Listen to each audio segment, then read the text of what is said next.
안녕하십니까. 저는 고려대학교 산업경영공학과 DSBA 연구실 정의석이라고 합니다. 저는 오늘 딥러닝 이미지 클래시피케이션의 근간이 되는 CNN 모델들을 이용한 네트워크 전반에 대해 다뤄보려고 합니다. 이전 영상에서 오브젝트 디텍션을 다루면서 알렉스넷과 같은 모델 아키텍처들은 다음에 설명드리겠다고 했는데 이번 달에는 해당 내용에 대해 설명해 보도록 하려고 합니다. 다음은 시간 순서에 따른 CNN 계열 모델들의 성능을 정리해둔 표입니다. 이번 시간에 저희는 뒤에 나오는 모델들의 바탕이 되는 가장 대표적인 모델 4개에 대해서 짚고 넘어가는 시간을 갖도록 하겠습니다. 4개의 모델들은 다음과 같습니다.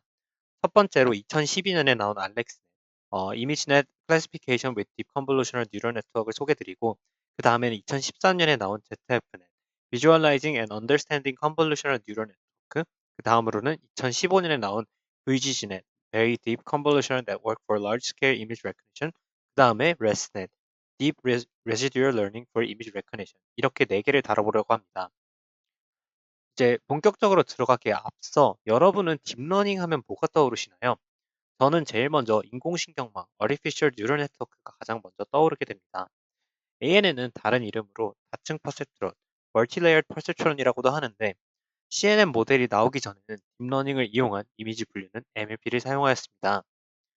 여러 문제를 풀어내는 데 능한 딥러닝의 MLP지만 영상이나 이미지를 처리하는 데 있어서 MLP는 문제점이 있었습니다. 예를 들어 다음과 같이 숫자 1을 MLP로 인식해 보도록 하겠습니다. 같은 숫자 1임에도 불구하고 좌측으로 한 칸만 움직이게 되면 인공신경망으로 들어가는 파라미터 값이 20개나 변화하게 됩니다. 이러한 인풋의 변화는 학습해둔 웨이트들이 모두 의미가 없게 되는 결과를 가지고 옵니다. 이를 해결하기 위해 위치나 기울기 등이 아닌 특징을 찾아서 이미지를 인식하는 방법인 컨볼루셔널 뉴럴 네트워크가 소개됩니다. 처음에는 이제 가장 기초가 되는 특징들부터 확인을 하고 그 특징들을 잘 조합해서 복잡한 특징이 존재하는지 살펴본 뒤 마지막으로 물체를 분류하게 되는 알고리즘으로 운영이 됩니다. 이제 이러한 기능을 하는 컨볼루셔널 뉴럴 네트워크의 구조는 다음과 같습니다. 처음 이미지를 인풋으로 받은 뒤 컨볼루션 과정과 풀링 과정을 반복하여 거친 뒤 MLP를 거치는 것이 CNN의 기본 구조라고 할 수 있습니다. 이때 MLP를 모든 노드가 연결되어 있는 레이어라고 해서 Fully Connected Layer라고 부릅니다. 이러한 CNN 구조를 처음 제안한 논문이 바로 1988년도에 나온 옌 라쿤의 Gradient Based Learning Applied to Document Recognition입니다. 레넷은 손글씨 인식을 위해 제안이 된 아키텍처로 여러 가지 버전들을 거치면서 최종적으로 레넷5라는 우리가 알고 있는 이름을 가지게 되었습니다. 본 발표에서는 레넷5에 대해서 자세히 들어가진 않겠지만 최초의 CNN이다 보니 이렇게 언급을 드리고 진행하고 싶어서 간단하게나마 소개드렸습니다. 이제 본격적으로 소개할 첫 번째 논문은 알렉스넷으로 ImageNet Large Scale Visual Recognition Challenge 2012년에 우승한 모델입니다. 알렉스넷의 기본 구조는 레넷과 크게 다르지 않습니다. 한 가지 눈에 띄게 차이나는 점은 두 개의 GPU로 병렬 연산을 수행하기 위해서 병렬적인 구조로 설계가 되었다는 점입니다. 하지만 이러한 구조는 당시 학습에 이용한 GTX 580 GPU가 3기가라는 적은 메모리를 가지고 있어서 하나만으로는 연산량이 부족하기 때문에 다음과 같이 모델을 구성한 것입니다. 그리고 다음 그림에서 볼 수 있듯이 이제 항상 연산을 주고받는 것이 아니라 중간중간 연산을 주고받았는데요. 레이어 3와 이제 풀리 커넥티드 레이어 단에서만 연산을 공유하는 것을 확인하실 수 있습니다. 각각의 레이어별 필터는 다음과 같습니다.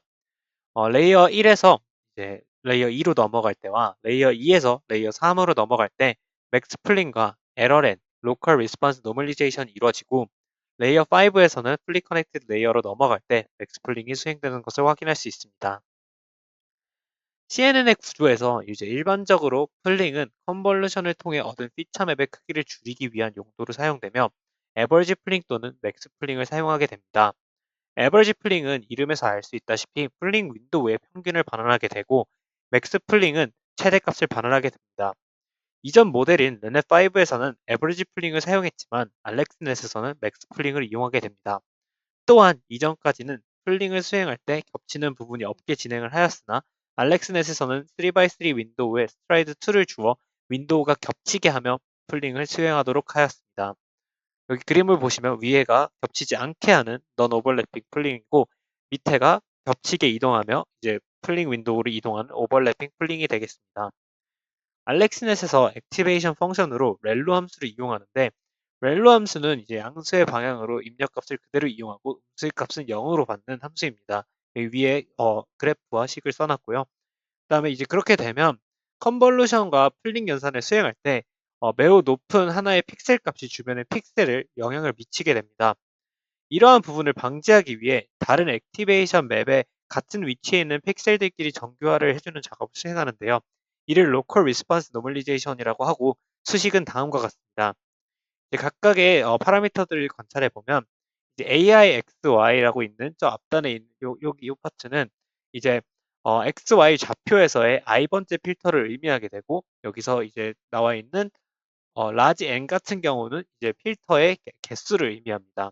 그리고 각각 스몰 k, n 그리고 알파, 베타는 하이퍼 파라미터로서 알렉스넷에서는 각각 k는 2, n은 5, 알파는 0.001, 그다음 베타는 0.75로 설정해 주었습니다. 알렉스넷에서는 작은 연산만으로 학습 데이터를 늘리는 두 가지 데이터 어그멘테이션 방법을 적용하였습니다. 첫 번째는 이미지의 개수를 늘려주는 작업을 수행하였습니다. 이때 연산이 CPU에 수행이 되도록 하여 GPU가 이전 이미지, 학습 데이터를 이용하여 학습을 하고 있는데 전혀 지장이 없도록 하였습니다. 트레이닝 할 때는 256 by 256 크기의 원래 이미지로부터 이제 무작위로 224 by 224 크기로 잘라서 데이터를 생성하였고 이제 이를 통해서 한 장의 학습 이미지로부터 2048개의 다른 이미지를 얻을 수 있었습니다. 테스트를 할 때는 이제 5개, 상하, 좌우 및 중앙 이렇게 5개에 대해서 224 by 224 크기의 이미지와 그것들을 수평으로 반전한 이미지에서 5개, 5개에서 총 10개로부터 소프트매스 출력을 평균하는 방법을 채택하였습니다.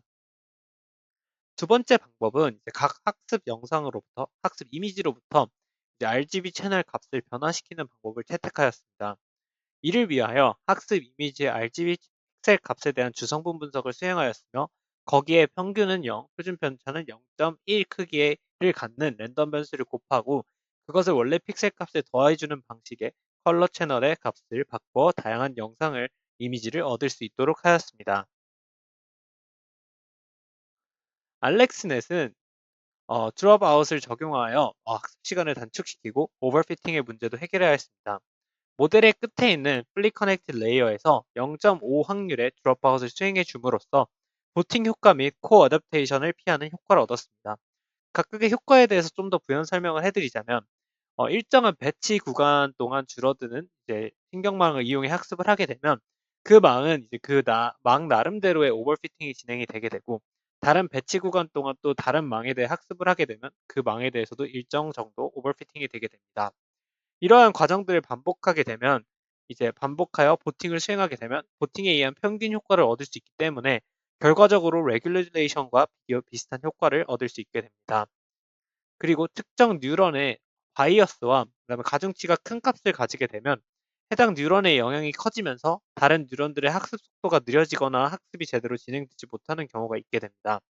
하지만 이제 드롭아웃을 하면서 학습을 하게 되면 결과적으로 어떤 뉴런의 가중치나 바이어스가 이제 특정 뉴런의 영향을 받지 않기 때문에 결과적으로 뉴런들이 서로 동조화되는 것을 피할 수 있게 되었습니다. 다음에 이어서 ZFNet은 이제 ILS VRC 2012년에서 우승한 알렉스넷에 이어서 그 다음 연도에 있었던 ILS VRC 2013년에 우승한 CNN 구조입니다.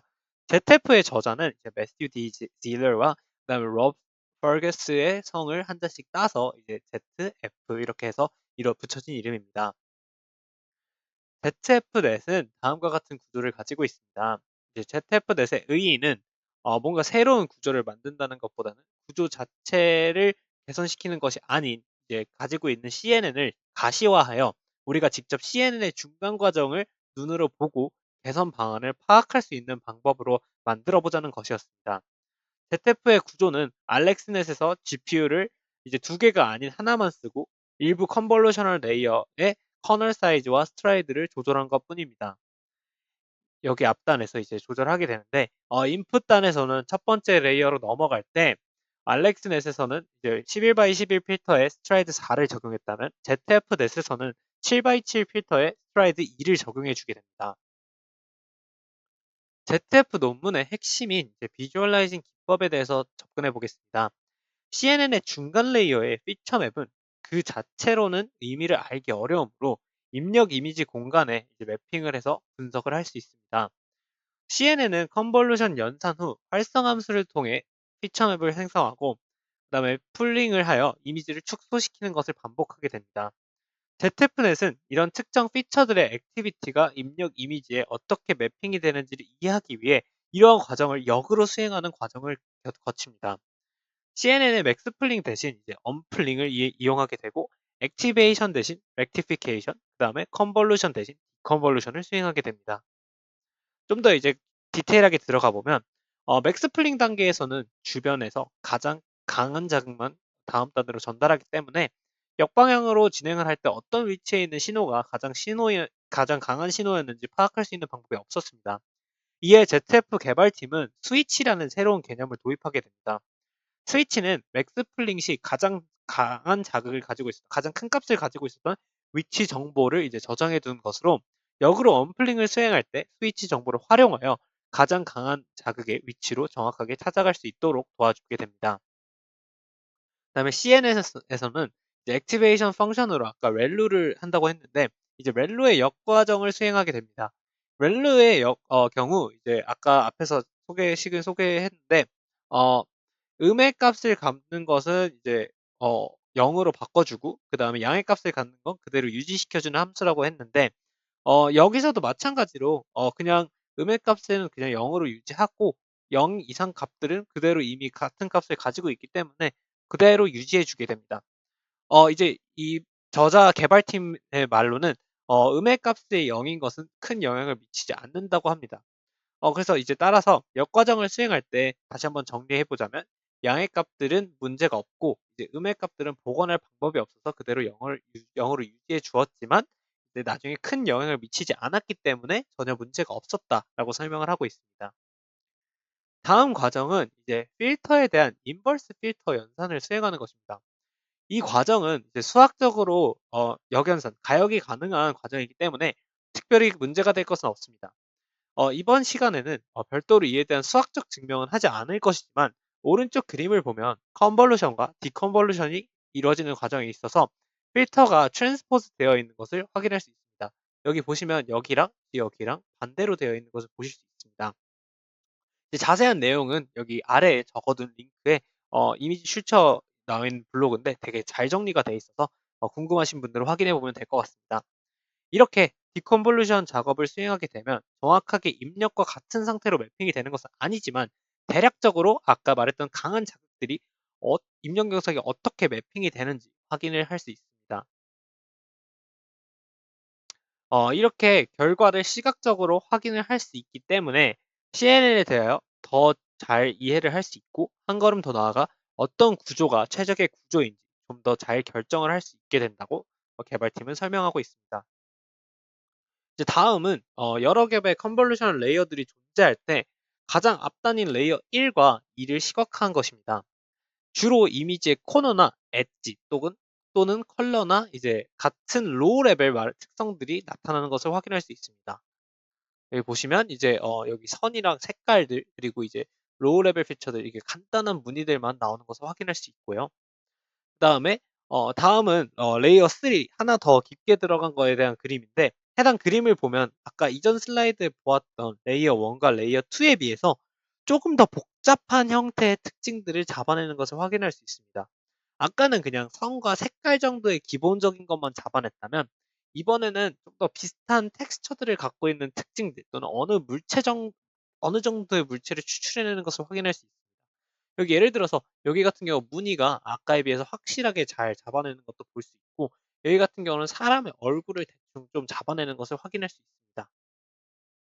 이제 레이어 4로부터 이제 좀 더 확실하게 사물이나 개체의 일부분들을 확인할 수 있고 레이어 5에서는 위치나 자세 변화 등 이제 포함한 사물이나 개체의 전부를 확인할 수 있는 것을 볼 수 있습니다. 뭐 간단하게 또 보자면 여기 보면 레이어 4에서 강아지의 얼굴을 잘 잡아내는 것도 확인할 수 있고, 레이어 5에서는 여기 강아지의 귀의 특성들을 확실히 잡고, 그다음에 각각의 사람의 얼굴, 물론 여기 자동차라는 잘못된 것도 있긴 하지만 이런 특징들을 좀 더 아까에 비해서 더 많이 제대로 어 전체적인 이미지의 특징을 잡아내는 것을 확인할 수 있습니다. 이제 이렇게 시각화를 수행하게 되면 특정 단계에서 얻어지는 피처 맵들이 고르게 확보되어 있는지, 또는 특정 피처가 이제 잘못 학습되었는지 등을 확인할 수 있습니다. 제가 아까 봤듯이 여기는 얼굴이 나와야 되는데 자동차 바퀴가 들어갔다든지 이런 식으로 확인을 할 수 있게 되는데, 이제 이를 이용하여 학습의 결과에 대한 이제 양호, 정말 좋은지 안 좋은지에 대한 여부를 판단할 수 있고, 결과적으로 CNN의 구조가 적절했는지 등을 판단하기에 좋게 작용되게 됩니다. 이제 다음 그림에서 볼 수 있듯이 어 이거는 이제 각각의 레이어들에 대한 학습을 얼마나 했냐는 건데, 이제 저자들은 이 과정을 ZF 네트워크를 통해서 이제 우리가 알고 있었던 그냥 생각으로만 했던 CNN에 대해서 고차를 직접 확인해 보는 과정을 거치게 됩니다. 다시 한번 다음 그림에서 볼 수 있듯이 레이어가 점점점 뒤로 갈수록 이제 피처 습득에 점점 오랜 시간이 걸리는 것을 확인할 수 있습니다. 여기 보시면 이제 각각의 레이어별로 얼마나 오랜 에포크들을 써서 학습을 진행했는지 확인을 하실 수 있는데, 아까 말씀드렸다시피 레이어가 깊어질수록 좀 더 전반적으로 큰 전체로 합쳐진 특징을 학습하기 때문에 이러한 것으로 확인이 됩니다. 그리고 이제 어 여기 그 인베리언스란 간단하게 용어를 설명해 드리자면 불변성이란 뜻으로 함수의 입력이 바뀌어도 출력은 그대로 유지되어 바뀌지 않는다는 뜻입니다.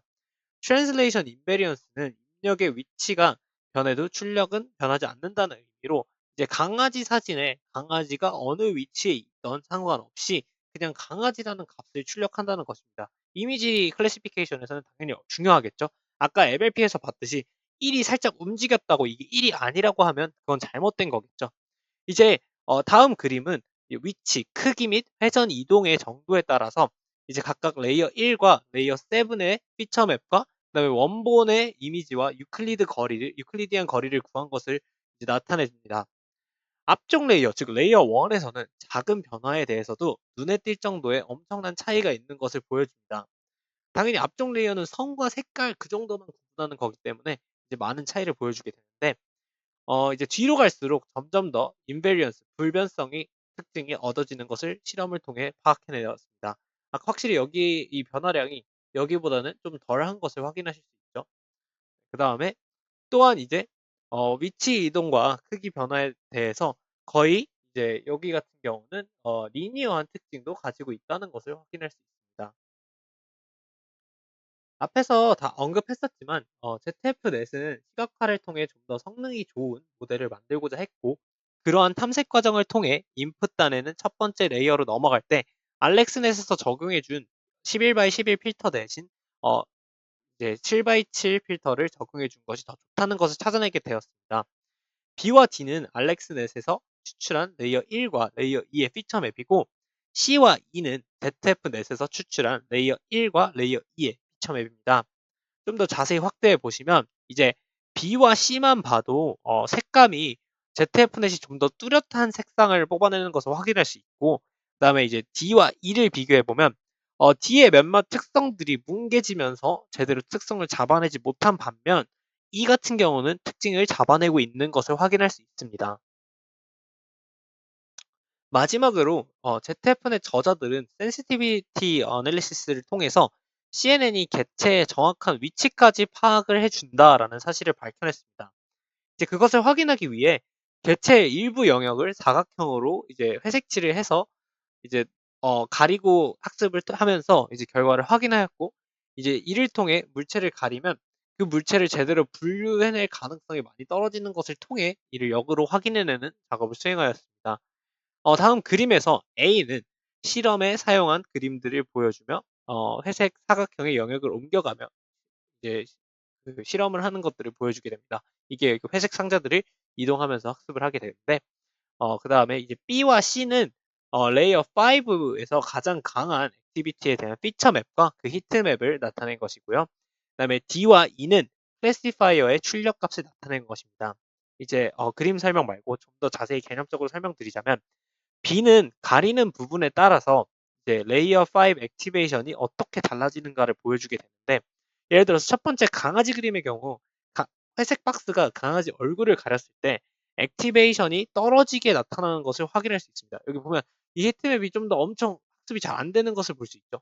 여기 얼굴 부분에 이제 히트맵이 낮게 나오면서 가리면 학습이 잘 안 된다라는 것을 확인할 수 있고 그다음에 이제 C에서 검은 사각형으로 있는 그림은 이제 가장 강한 액티베이션을 이제 인풋 공간에 매핑시켰을 때를 보여주게 됩니다. 그다음에 D는 클래시파이어의 출력에 대해 이제 특정 위치를 가렸을 때 제대로 검출이 가능한가를 확률적으로 나타낸 것이고 마지막으로 E는 가리는 영역에 따라 ZF넷의 분류가 어떻게 달라지는지를 보여주게 됩니다. 그 다음으로 이제 VGC넷은 2014년 IRS VRC에서 구글넷과 함께 주목을 받았고 이제 간소한 차이로 구글넷에게 1위를 뺏긴 모델입니다. 하지만 VGC넷은 간단한 구조와 단일 네트워크에서도 좋은 성능을 보여준다는 이유로 오히려 1위를 차지한 구글넷보다 더 많은 네트워크에서 응용되고 있습니다. 이번 발표에서는 2014년 IRS VRC에서 우승한 구글넷보다는 2등인 VG넷에서만 설명을 드리고 다음에 기회가 된다면 구글넷에 대해서 좀 더 설명을 드리도록 하겠습니다. 구글넷이나 VG넷은 2012년 알렉스넷에서 이제 시작된 그 붐을 바탕으로 새로운 변화를 모색하게 되었으며 CNN을 통한 학습 능력이 훨씬 더 커지게 이제 되었음을 입증하게 됩니다. 2014년까지는 CNN 망의 깊이가 이제 10개 미만이었지만 2014년 대표 주자인 구글넷과 VGC넷은 각각 22레이어와 19레이어를 가지면서 깊어지게 되는 것을 볼 수 있습니다. CNN의 성능을 향상시키는 가장 직접적인 방식은 망의 레이어 수, 그러니까 깊이와 그다음에 레이어의 유닛의 수, 그다음에 그 레이어의 너비를 늘리는 것을 의미합니다. 하지만 이는 파라미터 수가 매우 많아져 연산량이 기하급수적으로 증가함을 의미하게 되고 학습시키는 데 오랜 시간이 걸리고 또한 gradient vanishing problem 또는 exploding 그리고 과적한 문제를 직면하게 할 수도 있다는 단점이 있습니다. 브리지진의 연구팀이 이제 그들의 논문 초록에서 밝혔듯이 원래는 망의 깊이가 어떠한 영향을 주는지 연구를 하기 위해 만들어진 모델입니다. 오직 깊이가 어떤 영향을 주는지 밝히기 위해 리셉티브 필드의 크기는 가장 간단한 3x3 필터로 정하고 이제 깊이가 어떤 영향을 주는지에 대해 6개의 구조에 대해 실험을 진행하였습니다. 다음 표는 그들이 실험에 사용한 6개의 구조를 보여줍니다. 이들은 공통적으로 알렉스넷이나 ZF처럼 224x 224 크기의 컬러 이미지를 입력으로 받도록 하였으며 한 개 혹은 그 이상의 컨볼루셔널 레이어 뒤에 맥스플링 레이어가 오는 단순한 구조로 되어 있습니다. 또한 기존 CNN 구조처럼 맨 마지막에는 풀리 커넥티드 레이어가 오는 것을 확인할 수 있습니다. VGNet의 기본 개념은 다음 그림과 같습니다. CNN의 기본 구조가 컨볼루셔널 레이어 다음에 해상도를 줄이기 위한 풀링 레이어가 오는 구조인데 이제 여기에서 주황색 부분의 리셉티브 필드의 크기가 3x3인 필터를 여러 개 쌓는 구조를 채용하게 됐습니다. 이렇게 3x3 컨볼루셔널 레이어를 2개 쌓으면 5x5 컨볼루션이 되고 그다음에 3개를 쌓으면 7x7 컨볼루션이 되게 됩니다. 그리고 이렇게 해서 덤으로 얻을 수 있는 효과는 파라미터의 수가 줄어들게 되고 그다음에 이를 인해 학습 속도도 빨라지게 됩니다. 또한 레이어 수가 많아질수록 non-linearity가 더 증가하기 때문에 계속 이제 레이어별로 밸류를 수행하기 때문에 non-linearity가 증가하고 이를 통해서 좀 더 유용한 그다음에 좀 더 유연한 피처들을 추출하기에 좋아지게 된다고 합니다. 하지만 망이 깊어지면 이제 vanishing exploding gradient의 문제가 아까 말씀드렸다시피 생기게 됩니다. 이제 저자는 이러한 문제를 해결하기 위해 VGG넷은 이제 11 레이어, 11 레이어의 구조로 학습 결과를 더 깊은 레이어의 파라미터의 초기화 시에 이용함으로써 학습 프리트레인드를 이용하면서 학습 시간을 줄이고 또한 베니싱 그레디언트 문제를 해결해 주었다고 합니다. 이제 앞에서 3x3를 겹쳐서 5x5, 7x7을 만들었다 했을 때 좀 의아해하시는 분들이 있을 것 같아서 다음은 참고 자료를 넣어왔는데요. 이를 텐서 팩토리제이션이라고 하게 됩니다. 3x3 커널을 중첩하면 이제 5x5 커널이 되고 3개를 중첩하면 7x7 커널을 만들어줄 수 있고 이제 이렇듯 고차원 커널을 인수분해하는 것과 같은 개념을 바로 이제 텐서 팩토리제이션이라는 명명을 합니다. 이제 예를 들자면 왼쪽 그림과 같이 5x5 커널을 두 개의 3x3 커널로 이제 3x3 커널로 이제 중첩을 시키게 되면 5x5일 때 25개였던 이제 여기서 하나, 둘, 셋, 넷, 다 열고 여덟 해서 25개였던 파라미터가 각각에서 이제 18개 이제 각각 3x3에서 9 그다음에 3x3에서 1 해서 총 18개의 파라미터로 절감되는 것을 확인할 수 있습니다. 모델이 이제 딥한 거에 비해 적은 학습 데이터로 인한 오버피팅 문제에 빠지는 것을 최대한 막으려고 개발팀은 노력을 했습니다.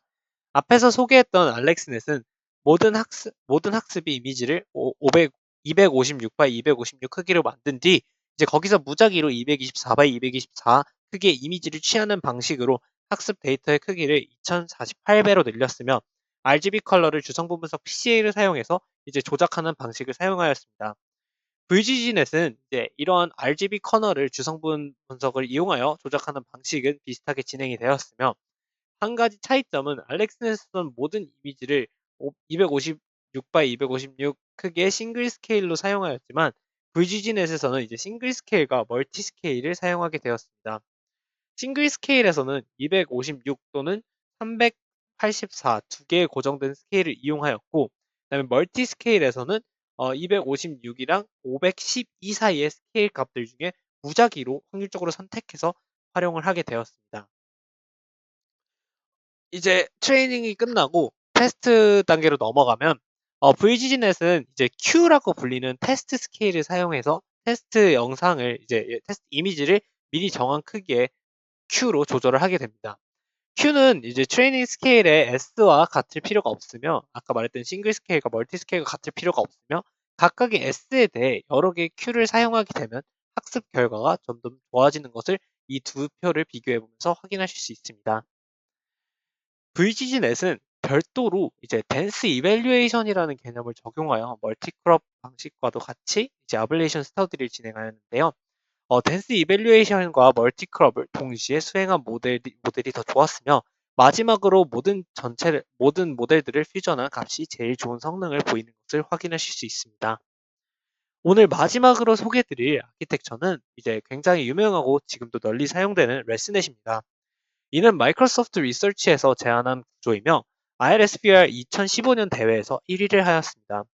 레스넷의 이름은 본 논문에서 제안한 핵심 아이디어인 레지듀얼 블록에서 유래가 되었습니다. 이전에 모델들을 설명해 오면서 망을 깊게 하면 성능이 좋아진다고 말씀을 드렸습니다. 이제 한 가지 의문점이 드실 텐데요. 망을 깊게 하면 무조건 성능이 좋아질까? 근데 그렇다고 주구장창 깊게만 늘리면 그렇다면 고성능의 모델이 나오는 게 아닐까? 그럼 왜 그냥 깊게만 하지 뭐 하는 거지? 라는 비슷한 생각이 드실 겁니다. 이제 이것을 확인하기 위해 레스넷의 저자들은 컨볼루셔널 층과 플리 커넥티드 층들로 20층의 네트워크와 56층의 네트워크를 각각 만든 다음에 이제 각 성능을 테스트해 보았습니다. 다음 그래프들을 보면 오히려 더 깊은 구조를 갖는 56 레이어의 네트워크가 20 레이어의 네트워크보다 더 나쁜 성능을 보임을 확인할 수 있습니다. 원인으로는 이제 베니싱 또는 익스플로딩 그레디언트 문제가 있고 또 너무 많은 파라미터들을 학습을 함으로써 이제 학습의 어려움을 문제로 잡고 있습니다. 이제 레슨넷에서 가장 중요한 레시듀얼 러닝에 대한 기초에 대해서 설명드리도록 하겠습니다. 먼저 왼쪽과 같은 기본 CNN망에서 보이시는 모형인데요. 기존 CNN망을 살펴보면 인풋으로 X를 받아서 두 개의 웨이트 레이어들을 거치고 출력 HX를 받으며 이제 학습을 통해 최적의 HX를 얻는 것이 목표입니다. 아까 그냥 생각해보면 VGG넷에서 3x3 필터를 거쳐서 이제 HX라는 값을 받고 이거에 대한 최적 값을 얻는 게 목표라고 그냥 심플하게 생각하시면 됩니다. 하지만 이제 해당 네트워크에서 수학적으로 HX를 얻는 것이 목표가 아니라 그냥 HX에서 X를 뺀 거가 이걸 얻는 것을 목표로 즉 이제 입력으로 X가 들어갔고 출력이 HX였는데 이 차이를 학습을 하게 하는 거로 이제 목적을 바꾸게 되고 이를 fx라고 정의하게 되면 이제 hx는 fx 플러스 x 즉 여기서 요렇게 해서 요걸 이렇게 바꾸면 f hx는 fx 플러스 x라는 값으로 나타낼 수 있게 됩니다. 이제 이를 새롭게 그림으로 나타내면 오른쪽과 같은 그림이 나오는데 이는 fx 즉 hx-x를 얻기 위한 방법으로 학습을 하게 되면 fx가 거의 0이 되는 방향으로 학습을 하게 되면서 입력의 작은 움직임들, 플럭추에이션을 쉽게 검출할 수 있게 된다고 합니다. 그런 의미에서 fx가 작은 움직임, 즉 나머지를 학습할 수 있다는 관점에서 이를 레시듀얼 러닝이라고 부르게 됩니다. 좀 더 다시 한번 우측 그림에서 이제 좀 더 자세히 들어가 보면 두 개의 컨볼루션 레이어마다 옆으로 화살표가 빠져나간 뒤 이제 합쳐지는 식으로 이제 그려지게 됩니다. 이렇게 어, 이런 구조를 바로 쇼트컷이라는 구조라고 명명하게 되는데 일반적으로 쇼트컷은 아이덴티티 숏컷 즉 이제 인풋 피처 맵 X를 그대로 아웃풋에 더해주는 연산을 하게 됩니다. 뒤에서 좀 더 자세히 살펴보겠지만 다음은 34 레이어 레슨넷의 일부를 가지고 온 겁니다. 뒤에 잘려 있고요. 이제 그림을 자세히 보시면 컨볼루션을 연산을 나타내는 네모 박스의 색이 아웃풋마다 이제 아웃풋 피처 맵의 개수가 이제 변하면서 이제 색깔이 바뀌는 것을 확인할 수 있는데요. 그리고 좀 더 보시면 이제 그때마다 색깔이 바뀔 때마다 이제 실선이 아닌 점선들이 한번 나오는 것을 확인하실 수 있습니다. 기본적으로 이제 실선은 아까 소개했던 그냥 더해주는 아이덴티티 숄컷을 수행하는 과정들이고요. 여기 적혀 있고요. 여기 아이덴티티 그냥 더해주는 거고. 하지만 이제 여기서 어, 네모박스 색이 네모박스 색이 바뀌는 부분에서는 아웃풋 피처 맵의 개수가 두 배로 커질 때마다 피처 맵의 가로 세로 사이즈가 절반으로 줄여주는 방식을 이용하고 있으며 이 경우 사이즈가 줄어드니까 쇼컷에서도 피처 맵의 사이즈를 줄여줘야 하며 이때는 아이덴티티 쇼컷 대신 프로젝션 쇼컷을 사용하게 됩니다. 레스넷 팀의 성능 비교를 위해 이제 일반적인 플레인 네트워크와 레지듀얼 네트워크를 설계하였고 기본 틀은 VGG넷을 참고하였습니다. 이제 VGG넷과 공통점은 3x3 컨볼루션을 반복한다는 점에서 이제 유사한 구조를 가지고 있습니다. 그냥 쉽게 생각해서 여기서 VGG19가 있으면 여기에 좀 더 컨볼루션을 추가해서 레이어들을 많이 쌓아준 게 요거라고 생각하실 수 있고 그다음에 거기에 레지듀얼 쇼컷들을 추가해 준 게 우리의 레스넷이라고 생각하시면 됩니다. 어, 이제 다음은 해당 논문에서 이용한 레스넷 구조들입니다. 레이어의 개수에 따라서 레스넷 18, 레스넷 34, 레스넷 50, 레스넷 101, 레스넷 152 등의 5가지로 나타낼 수 있으며 ILSPRC 2015 대회에서는 레스넷 152가 1위를 차지하였습니다. 레스넷 네트워크를 통해서 이제 레이어의 개수를 많이 사용해 연산량과 파라미터의 개수가 커지더라도 이제 정확도도 좋아지는 효과를 얻을 수 있게 해주었습니다. 여태까지 기본적인 레슨넷의 설명을 위해 3x3 컨볼루션으로 이어진 모델들만을 설명했습니다만 이제 여기서 좀 자세히 보시면 레슨넷 50 이상의 모델들에 대해서는 버틀넥 구조를 차용함으로써 버틀넥 레지듀얼 블럭을 중첩하여 사용하는 것을 확인할 수 있습니다. 그렇다면 버틀넥 레지듀얼 블럭이 뭘까요? 왼쪽 그림이 이제 기본 레지듀얼 네트워크의 구조이고 오른쪽 그림이 버틀넥 레지듀얼 네트워크의 구조입니다. 원바이원 컨볼루셔널 필터를 통해서 디멘션 리덕션을 하고 3x3 컨볼루셔널 필터를 통해 이제 다시 원바이원 컨볼루셔널 필터를 하면서 디멘션을 다시 키워주는 구조입니다. 이렇게 해주는 이유는 3x3 연산을 수행하기 전에 1x1 연산을 수행하면 피처 맵의 개수가 줄어들고 이를 다음 연산을 수행하면 이를 가지고 다음 연산을 수행하면 이제 연산량을 많이 줄여줄 수 있기 때문이라고 합니다. 다음은 이제 레스넷의 테스트 성능입니다. 당시 다른 모델들에 비하여 우수한 성능을 띠는 것을 확인할 수 있으며 싱글 모델뿐만 아니라 앙상블 모델에서도 소타를 찍는 것을 확인하실 수 있습니다. 이상으로 딥러닝 이미지 클래시피케이션의 근간이 되는 CNN 모델들을 이용한 네트워크 전반에 대한 발표를 마치겠습니다. 들어주셔서 감사합니다. 궁금한 내용은 댓글로 언제나 여쭤봐 주시기 바랍니다.